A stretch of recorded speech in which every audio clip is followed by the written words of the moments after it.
దండేపల్లి నియోజకవర్గాన్ని అన్ని రంగాల్లో అభివృద్ధి చేస్తానని ఎమ్మెల్యే ప్రేమ్ సాగర్ రావు అన్నారు. మండలంలోని లింగాపూర్, దండేపల్లి, రెబ్బనపల్లి గ్రామాల్లో ఆయన అధికారులతో కలిసి పర్యటించారు.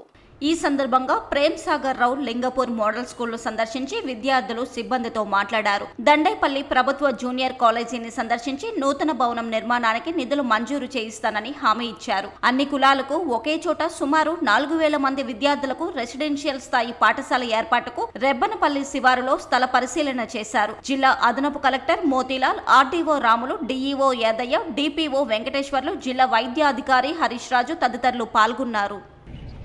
ఐకేపీ ద్వారా మొత్తం 6 రైస్ మిల్లు పెడుతున్నాం.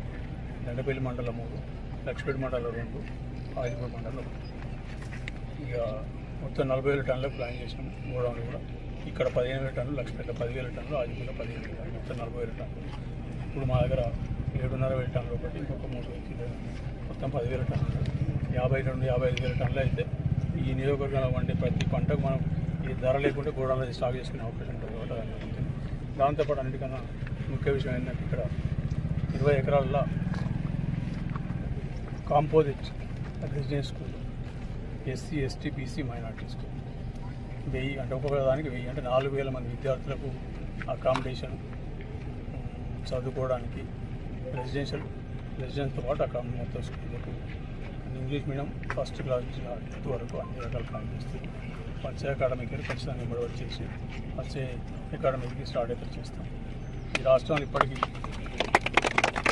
ఈ ఇంటర్నేషనల్ కాన్సెప్ట్ స్కూళ్ళు ఒక 5 మాత్రమే ఈసారి ఫస్ట్ పైలట్ ప్రాజెక్ట్ కింద తీసుకున్నాం. 5 వెళ్ళి ముఖ్యమంత్రి ఒకటి తీసుకున్నాడు, ముఖ్యమంత్రి ఒకటి తీసుకున్నాడు, ఒకటి నేను తీసుకున్నా. ఇక 2 స్కూళ్ళ కోసం కొట్లాడుతాను. సో మొదటి ఇచ్చినందుకు ముఖ్యమంత్రి గారికి, ఉప ముఖ్యమంత్రి గారికి ధన్యవాదాలు. కృతజ్ఞతలు. తప్పకుండా వాళ్ళు ఏదైతే ఉద్దేశంతో ఇచ్చారో అందరికన్నా ముందు ఇది కంప్లీట్ చేసి వచ్చే అకాడమిక్ స్టార్ట్ చేస్తాం.